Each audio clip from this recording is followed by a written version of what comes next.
जय हिंद, जय भारत, जय श्री राम। आज विषय है कि हम मानव समाज को ये बताएंगे सभी को कि हम सभी जीव जितने हैं आनंद के तलाश में रहते हैं।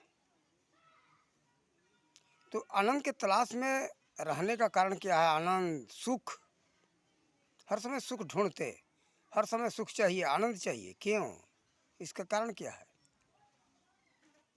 इस पर पता करने पर ये हमें समझ में आई बात, पता लगा कि ये जीव जो है आनंद का अंश है। आनंद सागर का एक बूंद है ये जीव। जितने जीव हैं सभी के सभी उसी आनंद सागर के, सुख सागर के एक एक बूंद हैं। इसीलिए हर समय सुख और आनंद के तलाश में रहते, हर समय चाह रहा था कि हमको सुख चाहिए, आनंद चाहिए। सुख आनंद में आनंद का खोज का कारण यही है। लेकिन हम लोग सुख और आनंद कहाँ चाहते? अपने जैसे ही एक एक बूंद से, अपने ही जैसे एक एक बूंद से। ये चाहे वो किसी भी रूप में हो, पशु हो, पंछी हो, कोई फल हो, फूल हो, चाहे कोई भी कुछ भी हो संसार का, सभी वह ईश्वर का अंश है। चाहे वो कह लेते लोग कि स्थावर जड़, जड़ में भी वह चेतन सत्ता समाया हुआ है। जैसे मकान है, जड़ है, लेकिन हम क्या सोचते, ये हो जाएगा तो हमको सुख होगा, आनंद होगा। गाड़ी है, कुछ भी है, सब उसी ईश्वर का अंश है। ये जड़ है। ये जीव का कई रूप है। अब ये ना समझ लेना, बहुत लोग समझते जो जड़ है उसमें जीव है, लेकिन वो पता नहीं लग रहा है। जैसे एक उदाहरण में विद्युत है ना, विद्युत तार में है, लेकिन जहाँ किसी प्रकार का प्रकाश नहीं हो रहा है, न ट्यूबलाइट है, न बल्ब है, न कोई यंत्र है संचालित होने वाला, तो हम क्या कहेंगे? वहाँ विद्युत नहीं है, लेकिन है। कैसे पता चलेगा? जिसको लोग कहते हैं टेस्टर, नहीं, उसको जांच करने वाला एक यंत्र, यह विद्युत है या नहीं, जब लगाया जाता है तो उसमें से एक बल्ब, छोटा सा बल्ब जल जाता है तो पता लगता है हाँ भाई विद्युत है। लेकिन ये नहीं है कि वहाँ नहीं बल्ब जला, जांच नहीं किया गया, इसलिए हम कहें कि नहीं बिजली है ही नहीं है। इसी तरह से जीव सब में है। ऐसा प्रतीत होता है कि नहीं, ऐसा बात नहीं है। ये लोग न समझे, कारण कि हमारे समझ से परे की बात है। उसमें भी वो सत्ता समाया हुआ है, कोई कण उस सत्ता से खाली नहीं है।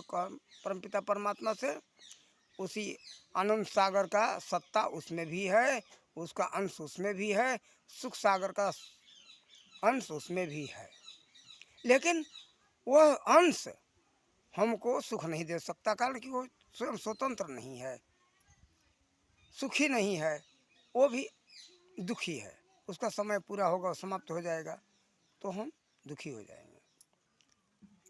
तो हम लोग आनंद सागर को क्यों नहीं पा रहे हैं, सुख नहीं पा रहे? इसका कारण क्या है? हम लोग का चलने का, दौड़ने का तरीका अलग है। जैसे नदियाँ जो भी हैं सब दौड़ती हैं कहाँ? अपने अंशी के तरफ।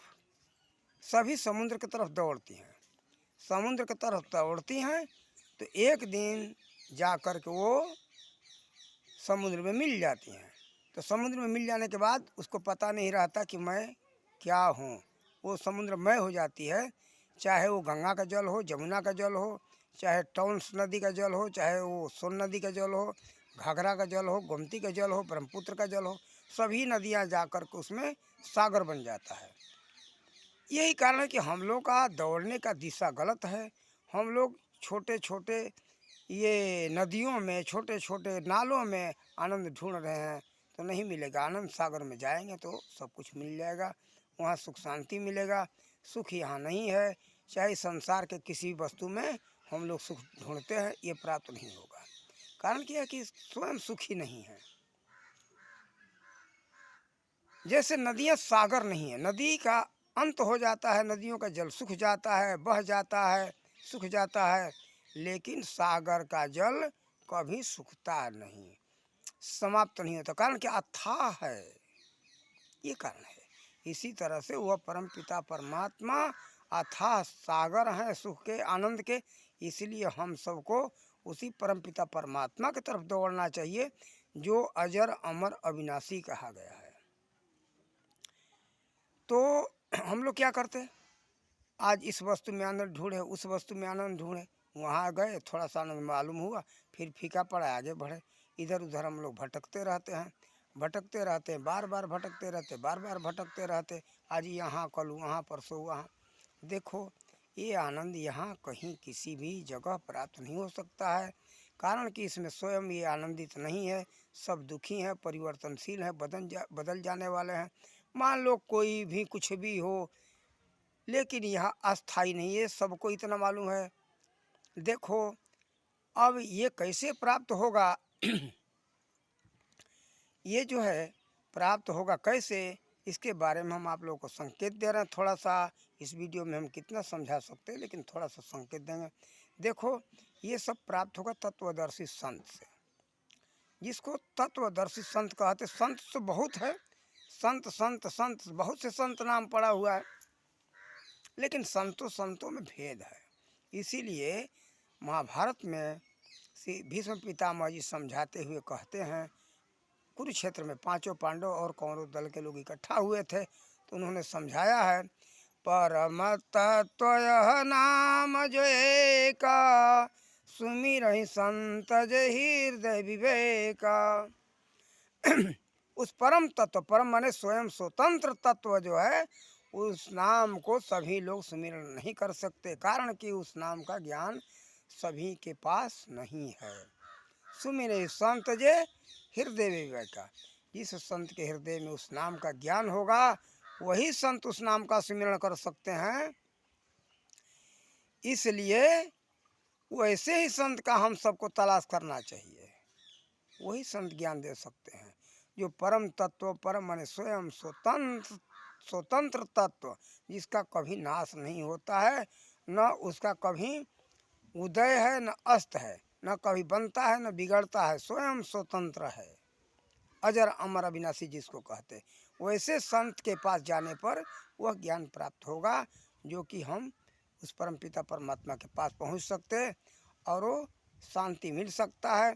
सच्चा सुख शांति वहीं प्राप्त होगा और कहीं नहीं। तो देखो, उस तत्वदर्शी संत का कुछ लक्षण बता दें, पता बता दें। देखो, तत्वदर्शी संत कहते किसको, ये तो हमने बता दिया, जो तत्व को जानने वाला है उसको। उसी को गीता अध्याय 4 में श्लोक नंबर 34 के अंदर श्री कृष्ण भगवान अर्जुन को समझाते हुए कहते हैं कि अर्जुन, मुझको अगर वास्तव में तत्व से जानना चाहते हो, तो तुम तत्वदर्शी संत के शरण में जाओ, और जाकर के उनका निष्कपट भाव से सेवा करो। जब तुम्हारे सेवा से प्रसन्न हो जाएंगे, तब तुम्हें उस तत्व ज्ञान का उपदेश करेंगे। तो हम लोगों को ऐसे तत्वदर्शी संत के पास जाना चाहिए। बिना तत्वदर्शी संत के पास में गए हुए वो ज्ञान प्राप्त नहीं हो सकता है। अब एक बात ये भी साफ खुलासा कर दें, देखो, उस तत्वदर्शी संत का कोई वेशभूषा नहीं होता है। आज तो संतों का एक परंपरा बन गया भेष वाला, कि ऐसा कपड़ा होना चाहिए, ऐसा उनका तिलक होना चाहिए, ऐसी कंठी होना चाहिए। इस समुदाय के, इस पंथ के संत हैं, उस संप्रदाय के संत हैं, लेकिन देखो, वास्तव में जो संत होते तत्वदर्शी, उनका कोई वेशभूषा वास्तव में होता नहीं है। और ये भी हम नहीं कह सकते, पक्का निश्चित नहीं है, उस वेशभूषा वाले में भी हैं, बहुत से संत हैं, लेकिन इस भरम में आप लोग मत रहना, वह संत किसी वेशभूषा के भी मिलेंगे। देखो, एक उदाहरण दे दें, आप सब लोगों ने सुना होगा, बुद्धदेव जी का कोई गुरु नहीं था। ऐसा तो हो ही नहीं सकता कि किसी का कोई गुरु न हो, कारण कि किसी गुरु के बिना किसी भी वस्तु का, किसी विषय का ज्ञान होता ही नहीं है।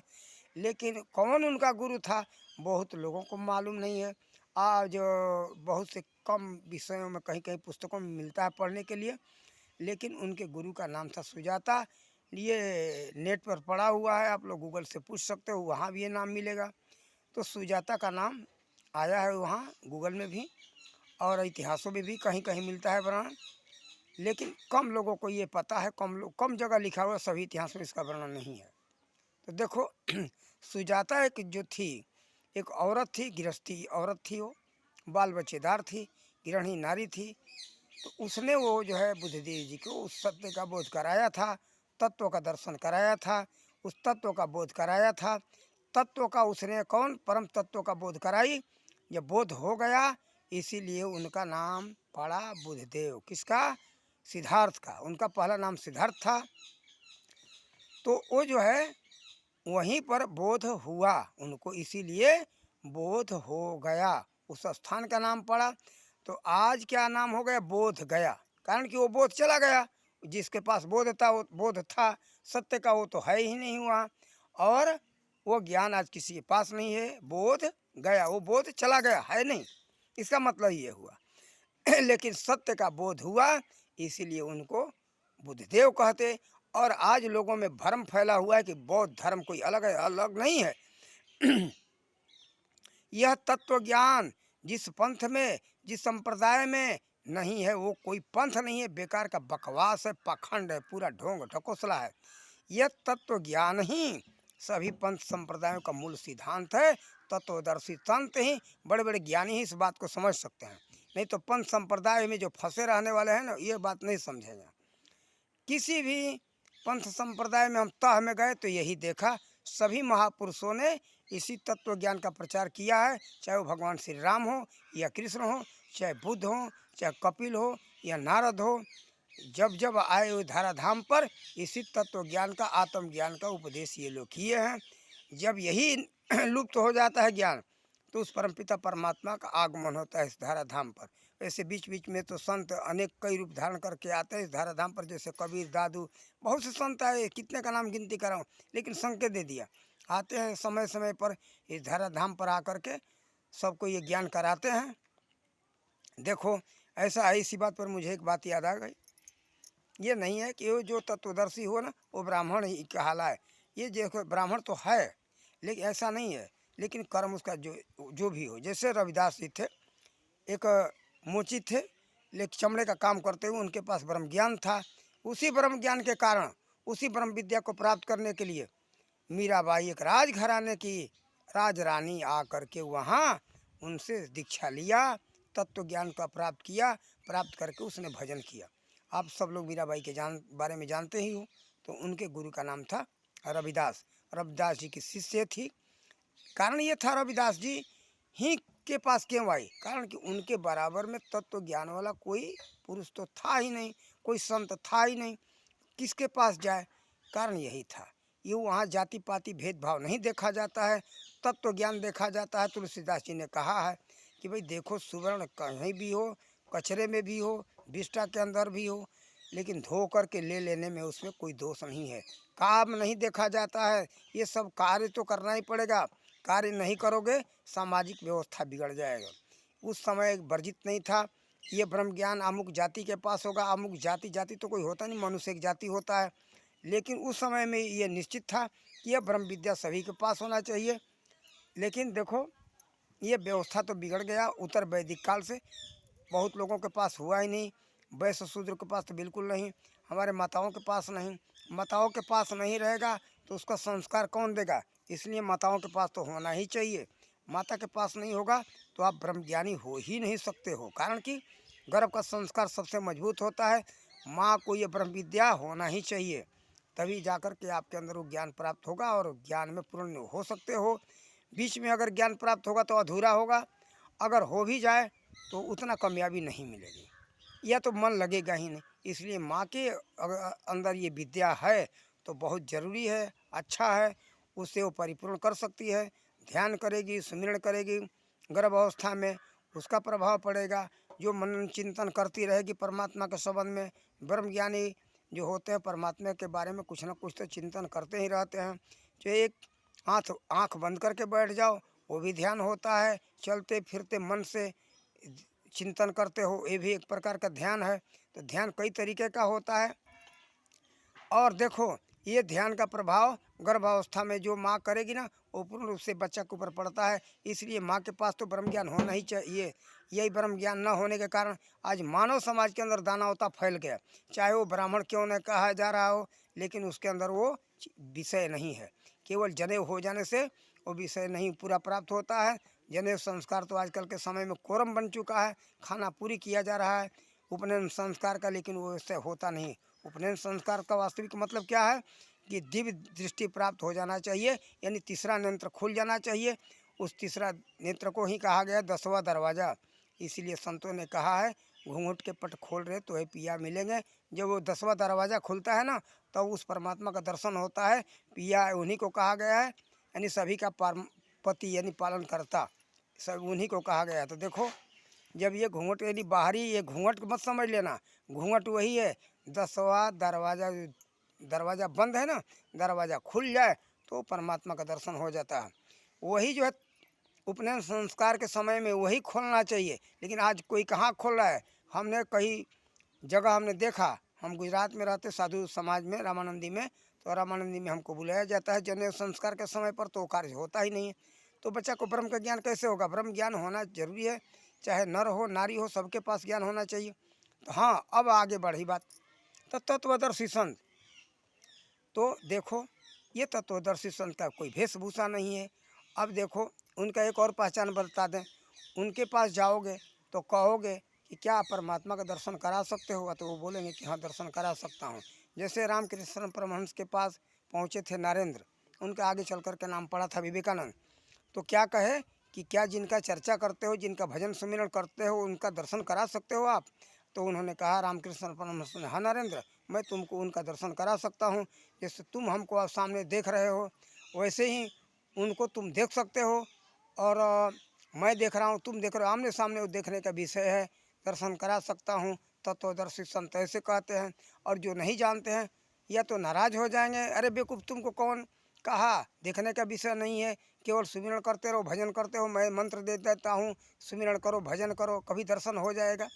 लेकिन कभी की बात नहीं है। जैसे बटन दबाओ, रोशनी हो गया घर में, बिजली बत्ती जलाने जाते हो ना, बल्ब हो या ट्यूबलाइट हो, जलाने जाते हो तो बटन दबाते हो, तुरंत रोशनी हो गई।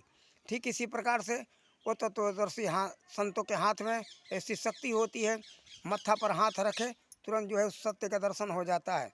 जैसे जनक जी को अष्टावक्र जी ले गए जंगल के अंदर, सत्य का बोध कराए थे ना, तो क्या किए थे? यही मत्था पर हाथ रखे, 3 अंगुलियां में विशेषता होता है। आप लोग ये ध्यान से देख लो, ये 3 अंगुलियां यही हैं। इन 3 अंगुलियां मत्थे के ऊपर पड़ेगी, सत्य का दर्शन हो जाएगा। तो देखो ये सूत्र है, लेकिन इस सूत्र को कौन जानता है?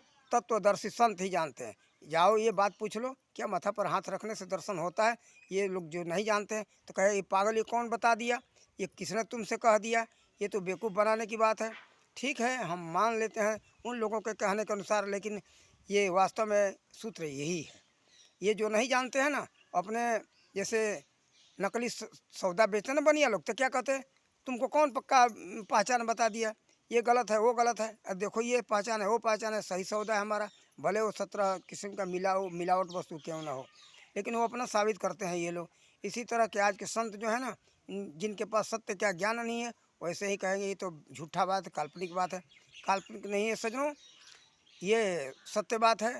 अरे ये जो लोग कहने वाले हैं कि किसने देखा, ठीक है मैं मानता हूँ, तो ये लोग कहें कि गीता झूठा है, ये तो मैं झूठा हूँ। गीता में दर्शन की बात आई है, अर्जुन ने दर्शन किया था। जब दर्शन किया तो उसने क्या कहा कि हे प्रभु, न तो आपके आदि को देख रहा हूँ, न अंत को देख रहा हूँ, न मध्य को देख रहा हूँ, देखने की बात आई है। तो ठीक है, तो ये संत जो कहते कि परमात्मा को देखा नहीं जा सकता, तो ठीक है, तो कहे कि गीता झूठा है। इनकी ताकत नहीं कि कह दे कि गीता झूठा है, तो अपना मुंह बंद करे, अपने को कहे कि मैं झूठा हूँ, मैं नहीं जानता हूँ। लेकिन अपना माथा ऊंचा करने के लिए कहते कि आज तक किसी ने देखा नहीं, केवल गुणगान करते रहो। क्या रोटी रोटी खाने से पेट भर जाएगा? दाल चावल भात ऐसे कहने से कि पेट भरेगा क्या? लड्डू लड्डू खाने से मुँह मीठा होगा क्या? नहीं होगा। लड्डू खाने से मुँह मीठा होगा, रोटी दाल चावल भोजन करने से आपका पेट भरेगा, केवल उसका गुणगान करने से नहीं। ठीक इसी तरह से परमात्मा के जो दर्शन कराने वाले हैं, वो दर्शन कराते हैं। दर्शन हो जाने के बाद तब जाकर के बोध हो जाता है वास्तव में सत्य यही है, जगत झूठा है। ऐसा कथनी का विषय नहीं, वास्तव में करनी का विषय है। लेकिन करनी कराएगा कौन? करनी कराने वाला होना चाहिए, उसका तत्वदर्शी संत होना चाहिए जो दर्शन कराएगा तो दर्शन कर सकते हो। देखो ये जो है रही बात। अब आपको बता दे एक संतों का गुण। देखो आज भेष माना जा रहा है, भेष वास्तव में संत का नहीं वर्णन धर्म ग्रंथों में। धर्म ग्रंथों में इन पाखंडियों के धर्म ग्रंथों में होगा, हम मान लेते हैं थोड़ा देर के लिए। लेकिन वास्तव में कायदे से देखो तो संत का गुण ये नहीं है। जितने भेष वाले हैं ना, इसमें से बहुतों को देखोगे बहुत दयालु भी हैं, इसमें भी ऐसी बात नहीं है। लेकिन इसमें अधिकांश मिलेंगे दूसरे का खून चूसो पियो आनंद करो, ये दान का पाठ पढ़ाते रहते। लेकिन तत्वदर्शी संत दान के इच्छा में नहीं रहते, वो तो ज्ञान दान देते हैं। लेते हैं क्या? तन मन धन अर्पण करा लिए, बस जाओ अर्पण कर दो, सब लेके चले जाओ। लेकिन वास्तव में आपका हरण नहीं करते। देखो आपको एक उदाहरण दे दूं। अष्टावक्र जी जब जनक जी को ज्ञान दिए थे तो तन मन धन अर्पण करवा करके तब दिए थे।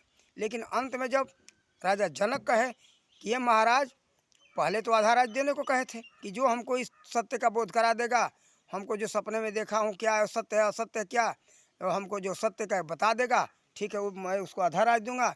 अंत में क्या हुआ, जब सत्य का बोध हो गया तो कहते कि हे महाराज, अब तो हम इसी जंगल में रहेंगे, आप ये सब राजपाट ले लो, आपको राजपाट दे रहा हूँ, मैं तो इसी जंगल में रह कर के भजन करूँगा, मुझे राजपाट से कोई मतलब नहीं है। तो अष्टावक्र जी ने क्या कहा, जय राजन ये बताओ तुम हमारे कौन हो? राजा बोले जनक जी मैं आपका शिष्य हूँ। मैं कौन हूँ? आप हमारे गुरु हो। तो अच्छा ये बताओ गुरु की आज्ञा का पालन करना चाहिए या नहीं? तो जनक जी ये बात कहे कि हे प्रभु, अब तो हमारा कर्तव्य बनता है आपकी आज्ञा का पालन करना। तो तब अष्टावक्र जी बोले कि ठीक है, आज्ञा का पालन करना उचित होता है। तो अब हमारा आदेश है कि तुम्हारा प्रजा है, प्रजा का सेवा करो अपने संतान के जैसे, प्रजा तुम्हारा संतान है, सेवा करो।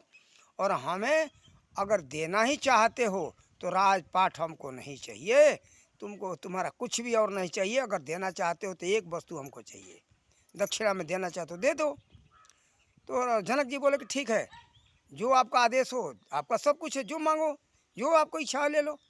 कहा कि ठीक, अगर देना चाहते हो तो जितने तुम जेल में भर रखे हो ना बंदियों को, वो हमको दान में दे दो। कारण कि ऋषि महर्षि सत्य को उत्तर देने के लिए आए थे, कोई उत्तर नहीं दे सका था तो सब बंदी बनाए गए थे। पूरे देश विदेश के जितने संत ऋषि महर्षि ब्राह्मण थे सब बंद थे, तो उन्हीं लोगों को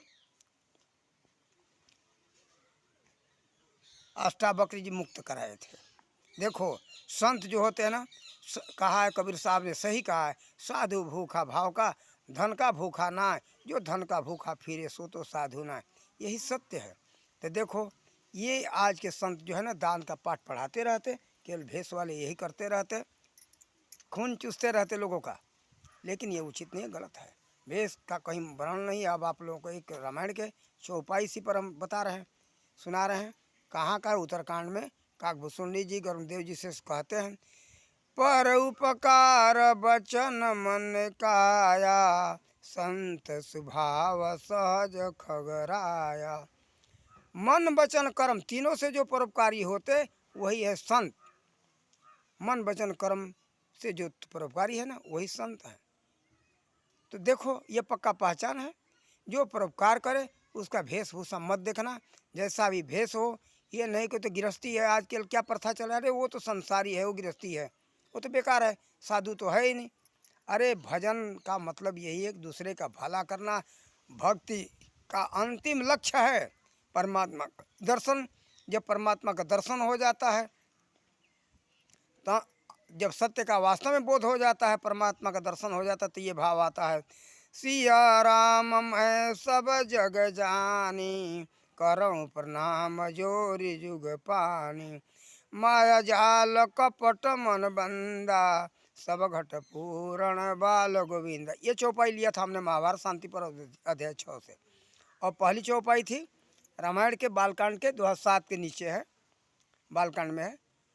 तो ये देखो और कबीरदास जी को जब सत्य का ज्ञान हुआ तो क्या कहते, मृग नाभि कसूरी बसे मृग ढूंढे बनमाय, ये वही घट घट ब्रह्म है दुनिया जानत ना। जिसको घट घट में उस ब्रह्म का दर्शन हो जाएगा तो क्या करता है, सबका कल्याण, सबका सेवा, सेवा भाव आ जाता है, सबका वो परोपकार करने लगता है। यही जो है सत्य ज्ञान का पक्का पहचान है। आप लोग ऐसे चक्कर में मत पड़ना, ये मत सोचना कि ऐसा भेष हो भूषा हो। जो भी वेशभूषा वाला है ना, वो अगर परोपकारी है तो संत समझना, वरना संत मत समझना, ये निश्चित है। और ये जो है ना, आप सदा इन लोगों से बचो। अब छोड़ो इन बातों को, कौन क्या करना है क्या कर रहा है छोड़ो। हाँ, आप लोग अंत में यहीं पहुँचो, तलाश करके सत्य का बोध करो, सत्य का ज्ञान हो जाएगा तभी आप कायदे से भजन कर सकते हो और शांति मिल सकता है। अब इसमें क्या क्या मिलता है थोड़ा उसका हम झलक आप लोगों को दे दें। इसमें होता है नाद ब्रह्म, शब्द ब्रह्म, खैचिर मुद्रा।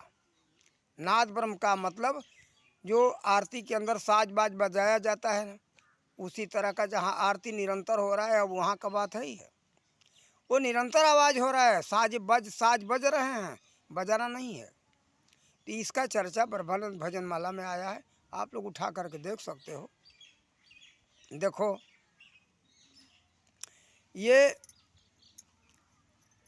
नाद ब्रह्म यानी अनहद नाद जिसको कहते, शब्द ब्रह्म ने राम नाम, वो निरंतर सुमिरण हो रहा है। सुमिरण करना नहीं है, सुमिरण में केवल मन को जोड़ना है।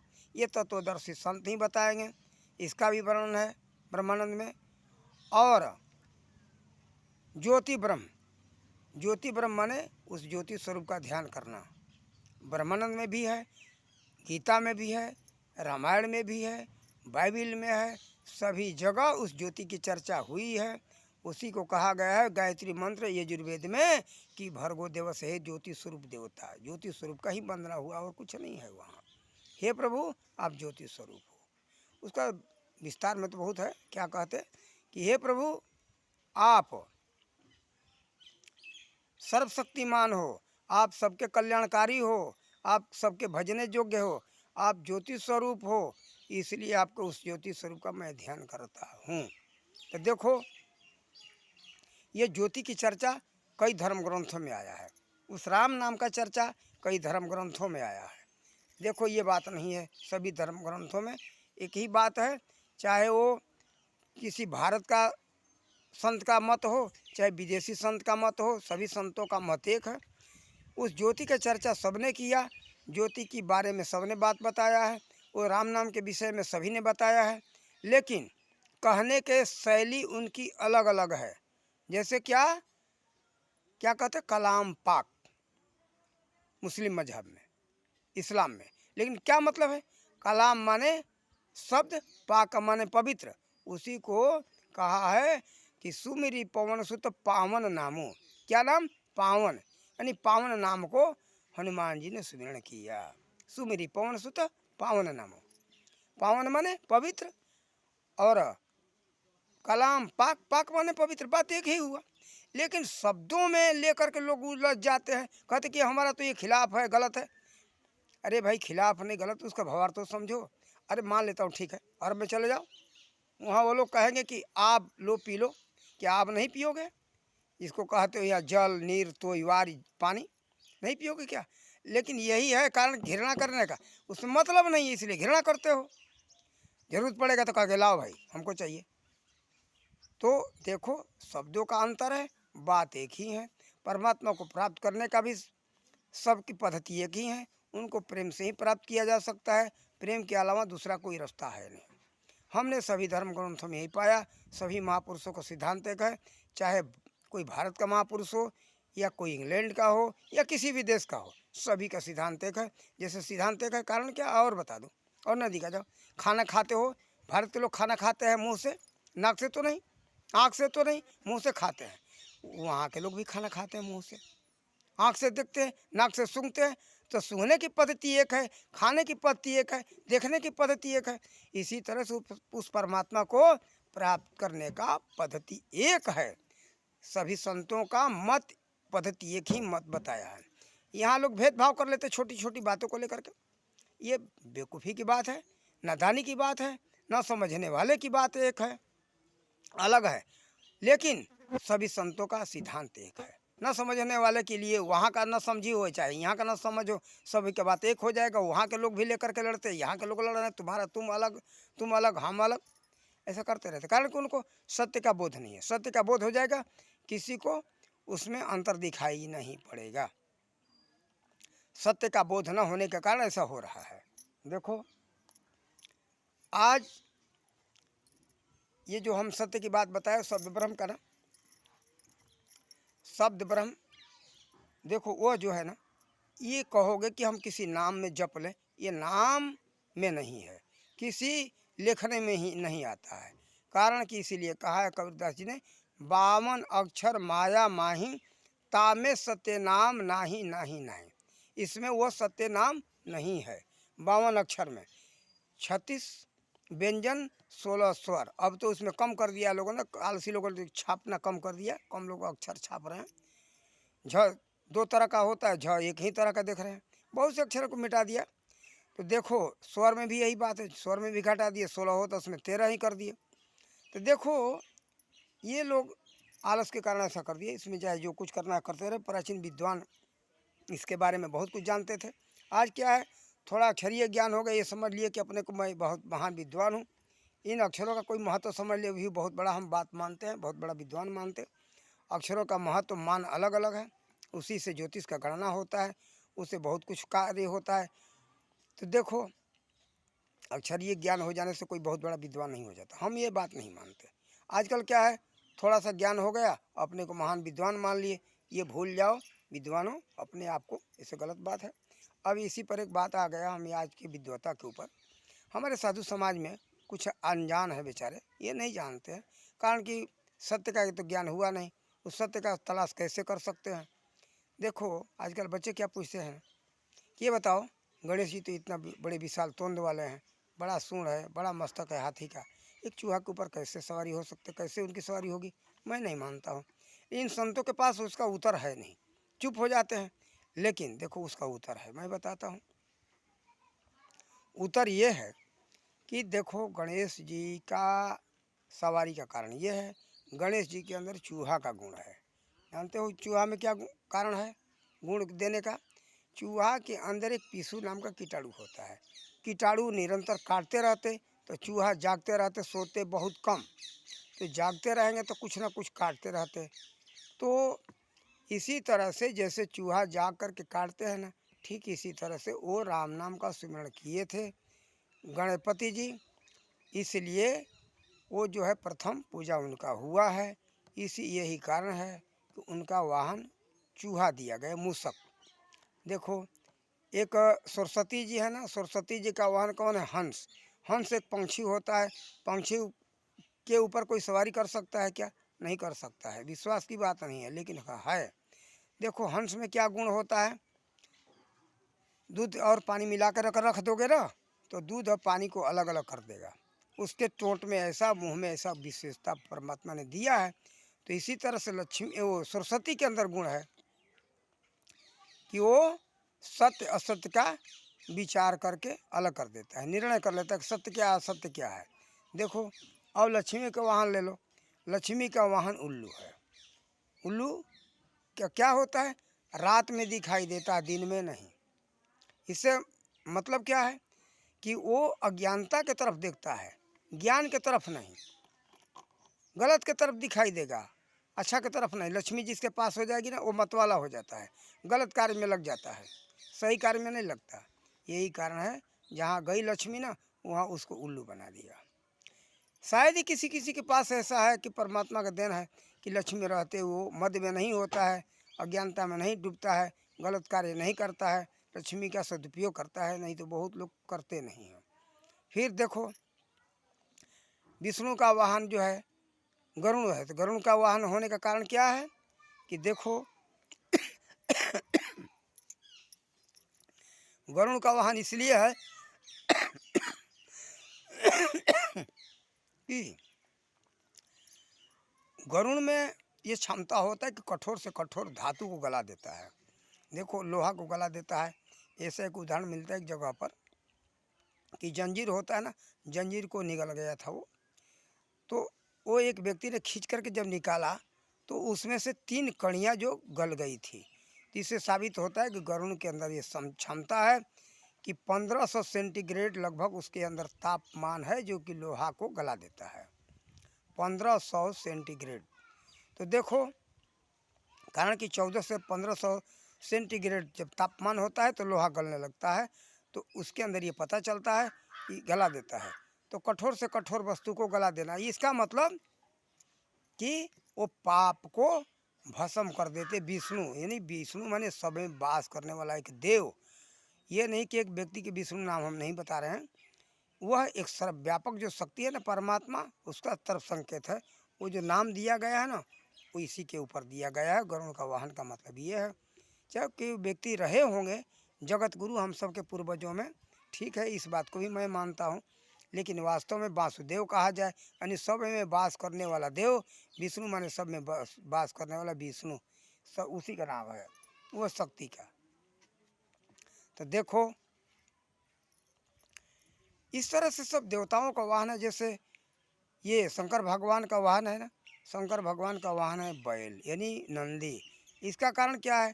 एक गौ के अंदर 33 कोटि देवता वास करते हैं, ऐसा बताया गया है। लेकिन वैज्ञानिक संशोधन के अनुसार ही पता चलता है कि गौ के अंदर बहुत से रोगों का नाश करने का क्षमता है। सब कुछ भरा हुआ उसके अंदर, सभी तत्व, सभी विटामिन, सभी, कोई चीज़ खाली नहीं है, सब कुछ भरा हुआ है। तो इसीलिए कहा जाता है कि 33 कोटि देवता गौ के अंदर वास करते हैं। तो देखो, इसीलिए वो गुण शंकर जी के अंदर था। इस धराधाम पर जितने जो कुछ देख रहे हो ना, जितने ज्ञान और विज्ञान का सूत्र, सब कुछ शंकर जी का देन है। सभी कुछ से परिपूर्ण थे। इसीलिए शंकर जी का वाहन यानी जो गौ के अंदर गुण होता है वही गुण शंकर जी के अंदर है। इसलिए उनका बैल यानी नंदी वाहन है। कारण यही है। ऐसा मत सोच लेना कि और कोई कारण है बैल ऐसा क्यों। इसी तरह से देखो, गुण के आधार पर वाहन दिया गया है। इसमें आप लोग संशय में मत पड़ना। अब आपका संशय आप लोगों का कुछ मिट जाएगा।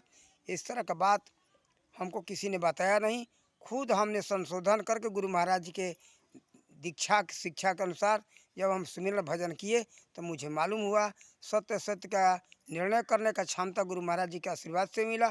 तो सत्य सत्य का हम ज्ञान कर सके, समझ सके। और वास्तव में ये देन तो हमारे माता जी का है।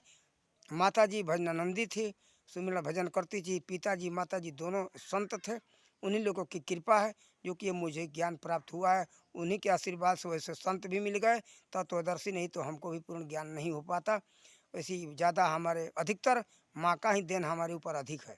बहुत कुछ हमको माता जी ने दिया है। तो देखो, ज्ञान के बारे में माता जी ने बहुत हमको दी है। इसीलिए हम आज सभी माताओं से यही निवेदन करेंगे, आप लोग आध्यात्म ज्ञानी बनो, ब्रह्म ज्ञानी बनो। ब्रह्म ज्ञानी नहीं बनोगी तो आपका संतान मनुष्य न बन करके, मानव न बन करके वो दानव बन जाएगा। दानव बनने का यही कारण है, माँ के पास ज्ञान नहीं रहेगा तो आपका संतान मानव नहीं बनेगा, दानव बन जाएगा। जितने आजकल जो बच्चे देख रहे हो यही कारण है। कोई भी वर्ण का हो, ब्राह्मण का हो, क्षत्रिय का हो, वैश्य का हो या शूद्र का हो, दानवता सभी में दिखाई दे रहा है। दानवता का यही कारण है कि वो माँ ब्रह्म ज्ञानी नहीं है। माँ के पास रहेगा तो माँ भगवान का सुमिरन करेगी, भजन करेगी, हर समय निरंतर चिंतन ध्यान करती रहेगी, कुछ न कुछ परमात्मा के बारे में सोचती रहेगी। जो सोचेगी समझेगी, वो बालक के गर्भ में जो बच्चा है उसके ऊपर प्रभाव पड़ेगा तो उसका प्रभाव पूरा पूरा पड़ता है। इसलिए माँ को ब्रह्मज्ञानी होना जरूरी है। फिर और बाद में आगे चलो, जब पैदा हो गया, जन्म ले लिया, धाराधाम पर आ गया, तो आप वहीं के संरक्षण में जब तक बड़ा होकर के बाहर नहीं आने जाने लगे तब तक आप वहीं के संरक्षण में रह करके उसको रखना है, पोषण पालन करना है। पिता को तो केवल ला करके दे देना है, बनाना है नहीं, खिलाना है, पालन पोषण करना है। पालन पोषण का जिम्मेदारी आपका है। इसलिए आपके संरक्षण में रहेगा। तो जैसा संस्कार दोगी, गर्भ संस्कार सबसे मजबूत होता है। उसके बाद में जब तक आपके सामने बच्चा है उसको जो संस्कार दोगी वो संस्कार अमिट होगा। इसलिए माताओं को संस्कारित होना बहुत जरूरी है। पिता का इसमें भूमिका है मात्र 10 से 5%, माता का भूमिका है 90 से 95%। इसलिए माँ को हर विषय में ज्ञानी होना चाहिए, ब्रह्म ज्ञानी ही नहीं। प्राचीन काल के माताएं तो बहुत काफ़ी ज्ञानी हुआ करती थी, सभी विद्याओं में परिपूर्ण हुआ करती थी। मारुति के कहानी से पता चलता है, माँ अंजनी जो थी ना, सभी तरह का ज्ञान में परिपूर्ण थी, तभी जो है मारुति कहते हैं। इनका नाम था, एक मारुति भी है, हनुमान भी है। तो जब गुरुकुल में भेजने लगी माता जी, तो क्या कहते कि माँ हमको तो किसी किसी गुरुकुल में जाने की क्या ज़रूरत है, क्यों? तो सभी विद्या में तो माँ आपने परिपूर्ण कर दिया है। तो माँ के पास जब सभी विद्या रही है तब तो इसी तरह से अभी आ जाओ। इसी थोड़ा दिन 150-200 वर्ष पहले जब छत्रपति शिवाजी थे, तो छत्रपति शिवाजी की माँ भी सभी विद्याएं दी थी, युद्ध विद्या भी दी थी। इसीलिए माताओं के पास ये विद्या होना चाहिए ज़रूर। ऐसे माँ हो बाप हो, सभी के पास विद्या सभी तरह का सभी के लिए ज़रूरी है। सभी विद्या सभी के पास होना चाहिए, तभी जीवन का वो अपना निर्वाह कर सकता है। सभी विद्या नहीं होगा तो जीवन का निर्वाह नहीं कर पाएगा, उसका जीवन दुखमय गुजरेगा। इसीलिए सभी विद्या सभी के पास होना चाहिए। आज देखो, अगर डॉक्टरी का ज्ञान होता तो डॉक्टरों को खून चूसने का मौका नहीं मिलता। आज डॉक्टरी का ज्ञान नहीं है, चिकित्सा का ज्ञान नहीं है, तो कोई भी रोग हुआ डॉक्टर साहब के पास चलो। जो डॉक्टर साहब अपना मांग कर दिए कि इतना हमारा शुल्क हमारा होता है, जांच करने का शुल्क, एक उनका जांच करने का फीस, फिर दवा का जो खर्चा अलग। तो देखो, ये ज्ञान अगर होता तो आज डॉक्टरों को चूसने का मौका नहीं मिलता। यानी कितने का उदाहरण दो, सभी विद्याएं सभी के पास पहले था।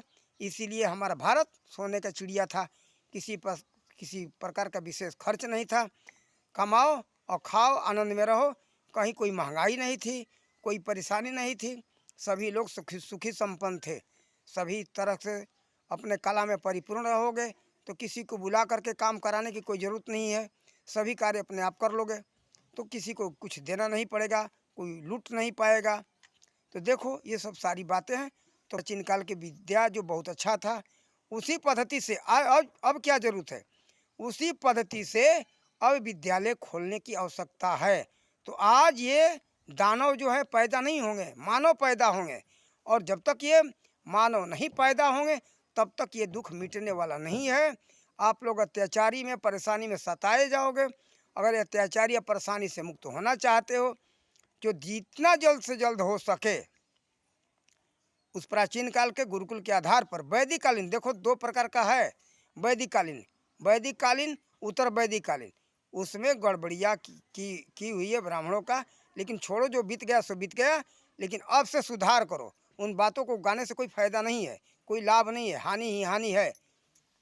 इसलिए जो बिगाड़ दिया, हम तो बनाए, हम सबको भी बनाना चाहिए, सबका कर्तव्य बनता है। यह नहीं अरे हम तो अमुक जाति के, प्रयास करो, देखो, तलाश करो, उस तरह का ज्ञानी मिलेगा। हम इसमें अपना नाम पता दे देते हैं, और आप लोग उस नाम पता से हमारा संपर्क करना। जो आप लोगों की कमी महसूस होगा, और हमारा जन्मभूमि है बिहार का, इसमें बिहार का हमने पता दिया है। हम बिहार में रहते नहीं, हम तो उत्तर प्रदेश में रहते, कभी गुजरात में रहते। तो नंबर से संपर्क करना, ये नंबर से आप लोग हमसे संपर्क करके जो बात की संभावना हो बताना, उसको हम पूर्ति करेंगे। धन्यवाद। जय सीताराम।